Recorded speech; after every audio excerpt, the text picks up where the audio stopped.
The dog and I were here on the eastern shore of the Derwent. We're a fair way up, getting close to Bridgewater.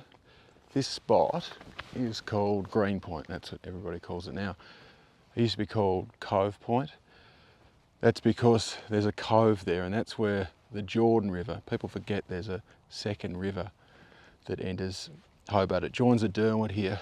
So you've got the Jordan over there and the Derwent, the mainstream, coming down. We're here because despite not being a lot going on right now anymore, here, this used to be a big thoroughfare. People would come up from Hobart and there was a ferry service across there, not at Austin's Ferry or further up at Blacksnake, but there was a third one. The much lesser known one over there was at Whitestone or Stoney Point. It had different names. Everything in Hobart has had different names, so when people get upset about names changing, they should try not to worry too much, because that's just how things change. Maybe one day Hobart won't even be called Hobart anymore to anybody. It might be a deceased name.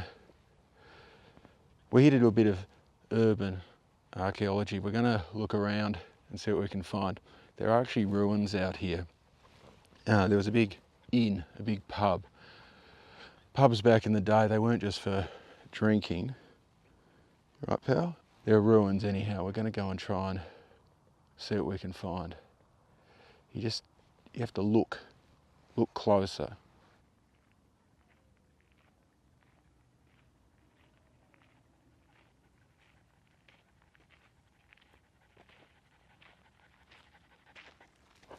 So over here, what we've got is a kind of rubbish dump. It's been turned into a tip by the council at some point. It's all been pushed aside. We've got masoned sandstone and we've got red bricks that were probably made by convicts. I can't tell for sure. There used to be an inn here and it was called the Cove Inn, and you could get a drink, you could lay your head at night. There were stables for your horses, and apparently there was a fort also. So what military capability was going on here, I don't know exactly. It's really hard to tell where everything was now. It's just one of these mysteries about Hobart. There's stuff everywhere. Some guy has probably experienced a mystery of his own, wondering where his bicycle went to. Obviously it's been nicked and dumped here before the fire crew came through and did a fuel reduction burn. So if that's your bike, I'm sorry. From here at Green Point, across to the place over there where the ferry went, to Whitestone or Stoney Point. We've suddenly got some gusts of wind coming down the river right now. You can see across, that's where Green Point is, and you can see just how far it is. Now, a lot of the maps of the ferry indicate that it came about here. I might be inclined, if I'm allowed to speculate, that the ferry actually came in further down that way, because there's a big sort of almost cliff face here, and I can't imagine horses and bullocks and that kind of thing doing a cliffhanger just to get up here. I reckon they came in over there instead. We're down here on the beach and there are all these bricks about the place. They're not from the right period, from when the ferry was running. We're down here because I'm looking for some sort of sign, a clue about a jetty. Jetties are pretty ephemeral. They get wasted away by the weather pretty quickly. If you see a jetty in Hobart now, if it's not new, it's been rebuilt. It's usually the way. So it's completely possible that everything is long gone. I don't know that this is the spot, but I feel like it's the spot. This is where I'd have it because it's got such good access for animals. But I don't know. Surviving into the start of the 21st century, sawmills thrived at Whitestone. The product that they produced helped build many of the homes of Hobart, and the jobs at the sawmill supported the people that made the families that lived in those buildings. The mills thrived under a variety of names, changing hands before retracting to nothing. There used to be quite a number of sawmills around Hobart. Now there are less. Geographically nearby, but further away in the timeline, a brick factory and a clay pipe factory, which is why the shoreline is littered still. Visiting the place in 2016, the workers were long gone.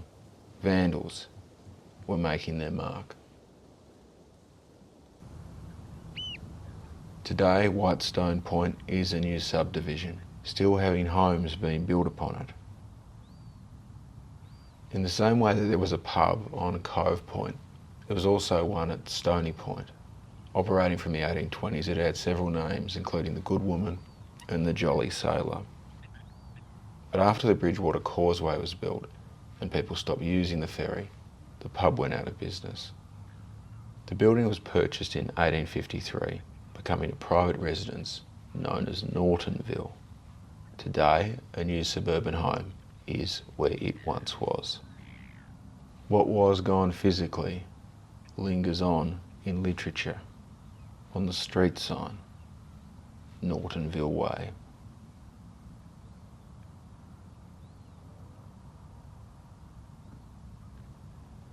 All timber-related infrastructure is gone. During the transformation of the land in preparation for the new builds, almost all of the existing plants were removed. But on the fringe, just out of reach of chainsaws, down by the train line, survivors remain. So there's an old fence line along here and it goes up that way. It's pretty much all collapsed now. A fence line doesn't necessarily mean a lot. It could just mean that it's a boundary. It might not really have anything on the other side of it. This cypress tree here though is a bigger clue, and it actually leads us to something just inside of there. So what we've got here is a series of sandstone blocks that go that way. I've tried to clear them a bit so you can see them more clearly. You can see that they've very much been placed here deliberately. It's a pathway. Someone's come along and they've replanted some native vegetation so that more of the natural bush will come back around here, but that plant in particular has been put right in the middle of that path. And the path, it goes all the way that way and it leads to something.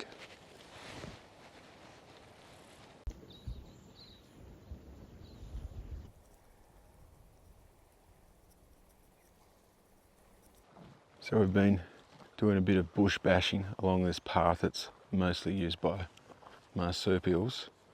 Right now, a bloke and his dog also.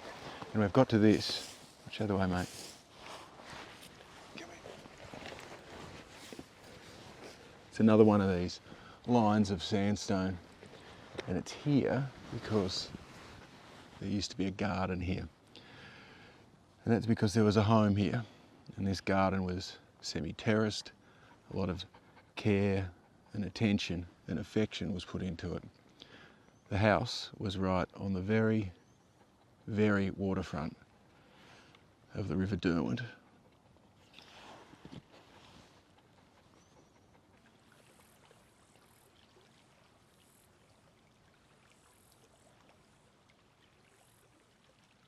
So the dog is sitting on the foundation, the outer foundation.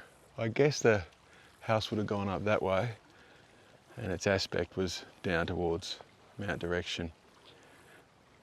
There's hardly anything here left, and because the stone that it's made from is the same colour as the stone that's here by nature, it's even harder to spot.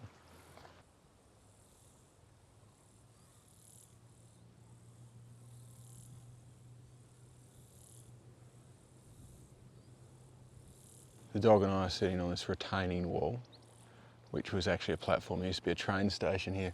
St Virgil's had its own station and the kids could get off and on here and head to class or head home at the end of the day. Obviously that's all gone. All these trees behind me, they weren't here then. And at some stage earlier also, there was another timber mill and a quarry hidden now deep in the undergrowth.